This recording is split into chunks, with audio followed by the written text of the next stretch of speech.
નમસ્કાર મિત્રો, health holding ચેનલમાં આપનું સ્વાગત છે. આજનો આપણો પ્રવાસ ઉત્તરાખંડમાં આવેલ જીમ કોર્બેટ પાર્કનો છે. આ જીમ કોર્બેટ પાર્ક એ દેશનું સૌથી જૂનું રાષ્ટ્રીય ઉદ્યાન છે, જેની સ્થાપના 1936માં કરવામાં આવી હતી. આ નામ છે જીમ કોર્બેટ એ નામના સુપ્રસિદ્ધ શિકારી અને વન સંરક્ષણના હિમાયતી ટ્રેકરના નામ ઉપરથી આપવામાં આવ્યું છે. વાત એવી બનેલી કે 1905માં એક વાઘણે નેપાળ અને ભારતના ચંપાવત પ્રદેશમાં માણસોનો શિકાર કરવાનું શરૂ કર્યું. લગભગ 200 જેટલા માણસોનો એ શિકાર કરી ચૂકી હતી. એટલે એને પકડવાનું, મારી નાખવાનું કામ છેવટે જીમ કોર્બેટને સોંપવામાં આવ્યું. તેમણે 2 નવેમ્બર 1905ના રોજ શેરડીના ખેતરમાં વાઘણનો શિકાર કર્યો અને એ રીતે વધારે માનવ પક્ષી બનતી વાઘણને એમણે રોકી લીધી. શિકાર કર્યા પછી એ વાઘણની પાસે ગયા. એમણે આશ્ચર્યજનક રીતે જોયું કે અગાઉ વાઘણ ઉપર ફાયરિંગ થયેલું હતું કોઈ શિકારી દ્વારા, અને એના કેટલાક દાંત તૂટી ગયેલા હતા. એટલે મોટો શિકાર કરવાની ક્ષમતા એનામાં રહી નહોતી.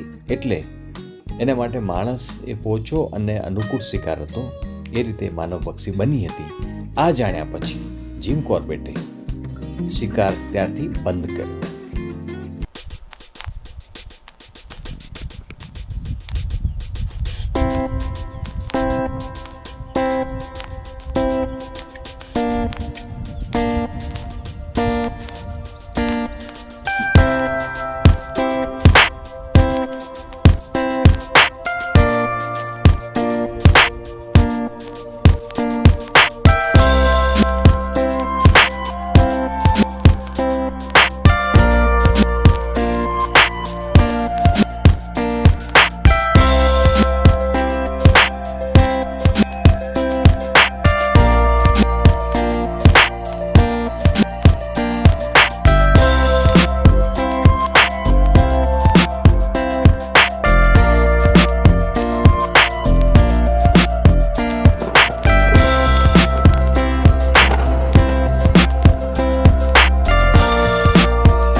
આ નેશનલ પાર્કમાં 200થી વધુ બંગાળ ટાઈગર છે.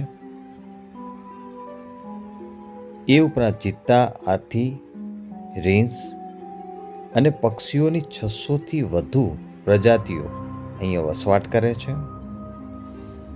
આ જીમ કોર્બેટ પાર્ક 1288 ચોરસ કિલોમીટરમાં ફેલાયેલો છે.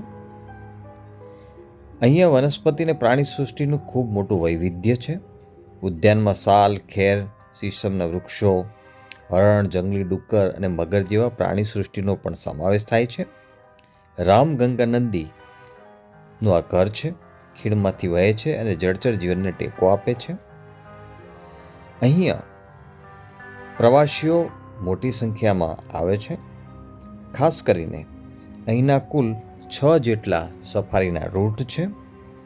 નવેમ્બરથી જૂન ચોમાસા દરમિયાન જુલાઈથી ઓક્ટોબર પાર્ક બંધ રહે છે. બાકીના સમયમાં મોર્નિંગ અને બપોરની એમ 2 સફારી થતી હોય છે.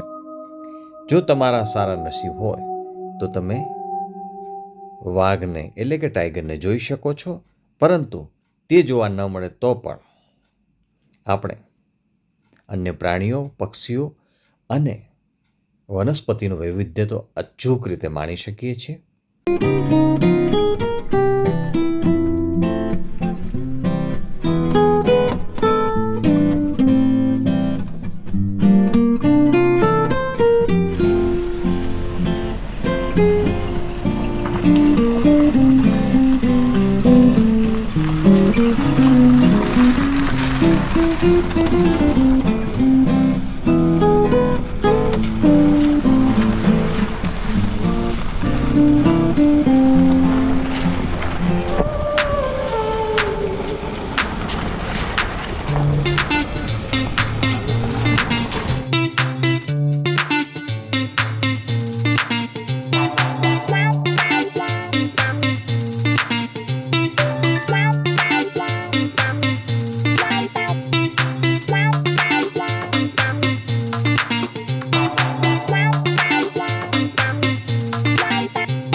અમે જ્યારે આ પાર્કની મુલાકાત લીધી ત્યારે સદનસીબે હાથીઓનું આ ઝુંડ અમને નિહાળવા મળ્યું હતું.